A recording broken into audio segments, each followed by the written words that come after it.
Hello there, it's Luke, and in this tutorial we're going to be thinking about septic shock, and in particular hot or early septic shock, and we're going to be using our knowledge of physiology to explain some of the symptoms and signs that occur during this early period of septic shock.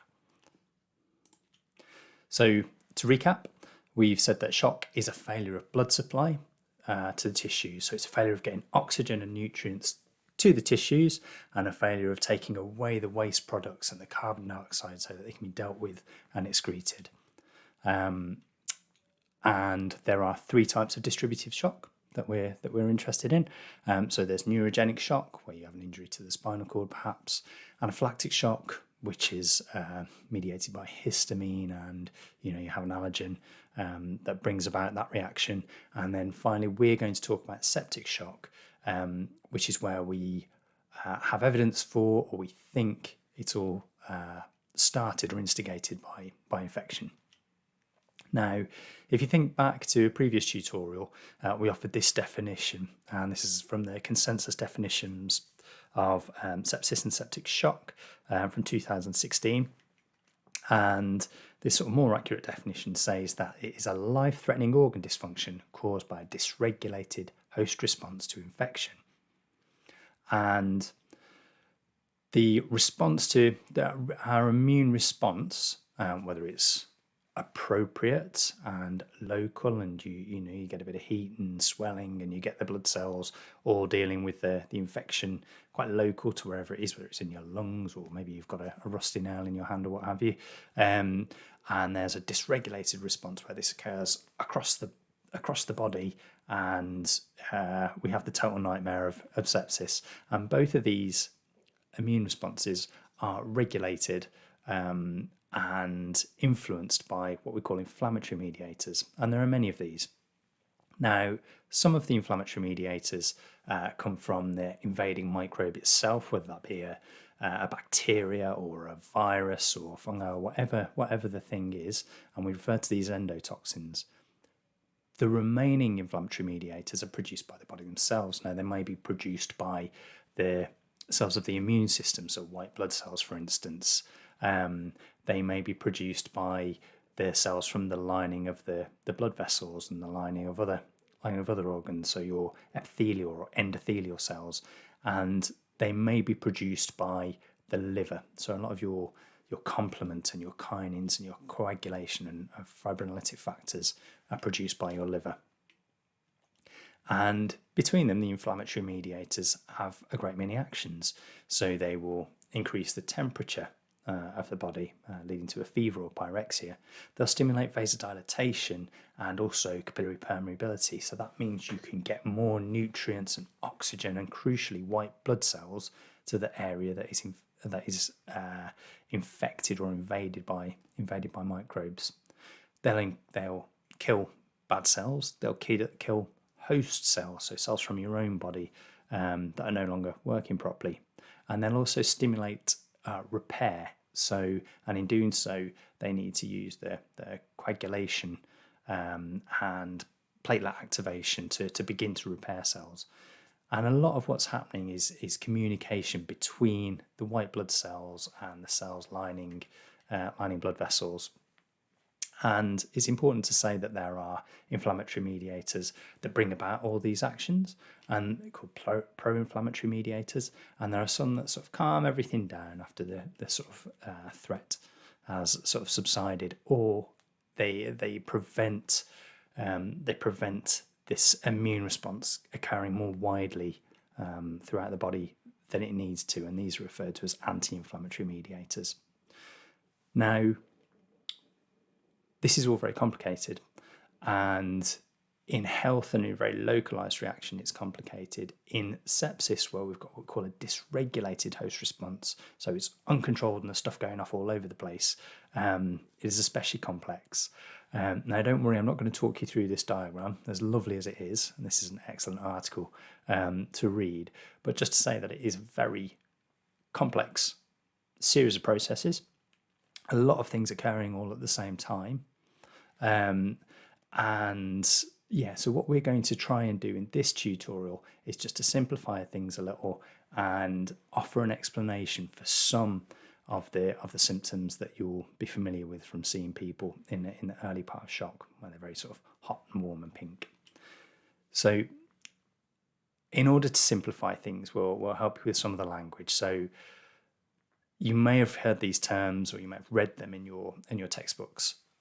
So we have cytokines, and this is an umbrella term, if you like, and these are signaling proteins or chemicals that are used to communicate between cells. And there's lots of different types of cytokines, including interleukins, interferons, growth factors, to name but a few. Interleukins are used to communicate between white blood cells. So between, leukin referring to leukocytes or white blood cells. And they're often abbreviated to IL. So if you ever see a diagram or a textbook where it's IL 1, 2, 3, 4, 5, 6, what have you, that'll be an interleukin.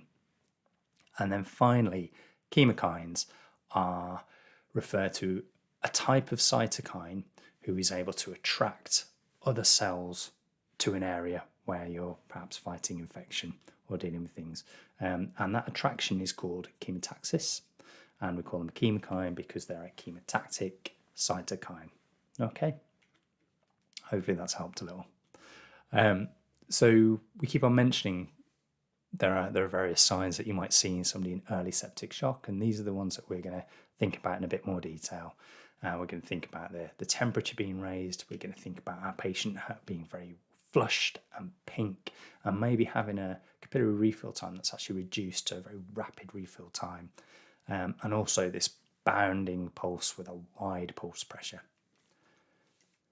So thinking first about temperature, you'll recall from your previous anatomy and physiology study that the hypothalamus is the body's thermostat, and it regulates the temperature. And it does this by inducing vasoconstriction in the vessels near the skin to stop loss of heat, shivering, and that movement helps generate heat, and likewise increasing the basal metabolic rate, which also generates heat.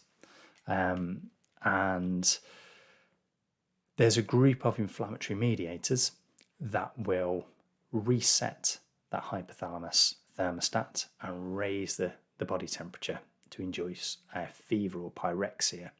And because they bring about pyrexia, we refer to them as pyrogens.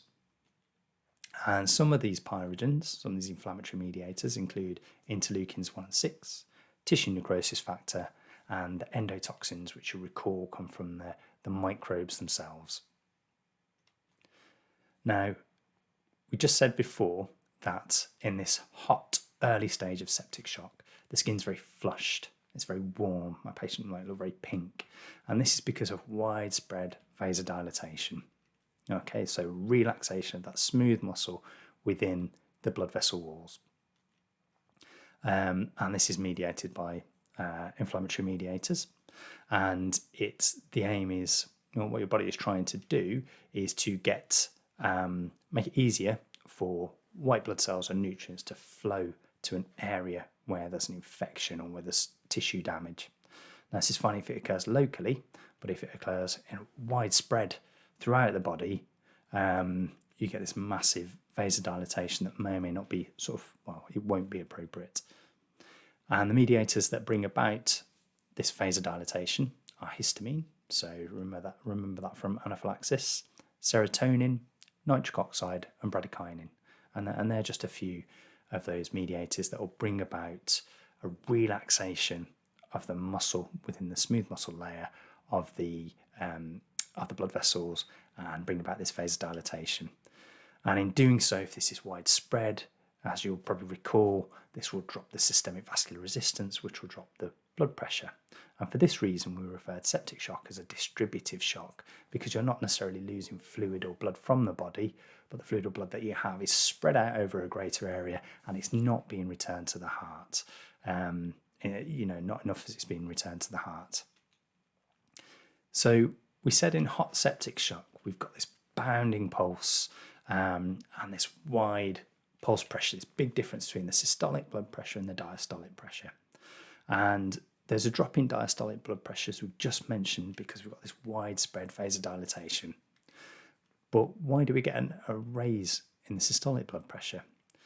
Well, you'll recall from our previous tutorials that you have something called the baroreceptor reflex, and this responds to stretch. So when the blood pressure is high and the aorta and structures around the heart, including the carotid sinus, are stretched and sense this greater blood pressure, they send a message up to the brainstem, to the medulla oblongata, and then that brings about a change in activity in several organs and tissues. When the blood pressure drops, that message is sent to the brainstem less frequently, and we get a different response. So you find that the parasympathetic impulse that would normally come down the vagus nerve to the heart, which normally slows down the heart, well, that's relaxed. That brake is taken away, and so the heart rate will increase, and that's why we get the tachycardia. There's nervous input into the blood vessels, so you get some increase in systemic vascular resistance through vasoconstriction, and where that's working, you'll get some of the blood being squeezed back towards the heart, improving venous return, improving preload, which will improve the stroke volume and hence the blood pressure. And then you'll also recall that there's some sympathetic nervous impulse to the adrenal glands, which release noradrenaline and adrenaline, and their actions are to improve contractility, so improve the force of the systole, the force of contraction within the heart, and they act on beta-2 adrenal receptors to do that. And also there's some alpha-1 adrenal receptor stimulation, which again causes some vasoconstriction. And when we put those two things together, all the baroreceptor reflexes will work predominantly on improving the systolic blood pressure, so that becomes elevated. However, you've got this inflammatory mediator vasodilatation, and this is sort of overwhelming, and it's dropping the diastolic blood pressure, so you get this widening of the pulse pressure, but you can feel a bounding pulse because the heart's going faster and trying to beat harder because of the baroreceptor reflex. There we go, that's what that slide says. So in summary, inflammatory mediators are released by invading microbes and and they release endotoxins, but they're also produced by the body's own cells, by the white blood cells, by the cells that line the inside of your blood vessels, by platelets, and crucially by the liver. There are many of these that are very important to bring about inflammation, so pro-inflammatory mediators, and these include those endotoxins from the microbes, but also interleukins, which communicate between white blood cells, tissue necrosis factor, histamine, bradykinin, and nitric oxide. Now, inflammatory mediators are responsible for both fever or pyrexia and also vasodilatation, and this manifests as our patients getting very warm, very flushed, very pink, and also when we check their capillary refill time, the refill time will be reduced.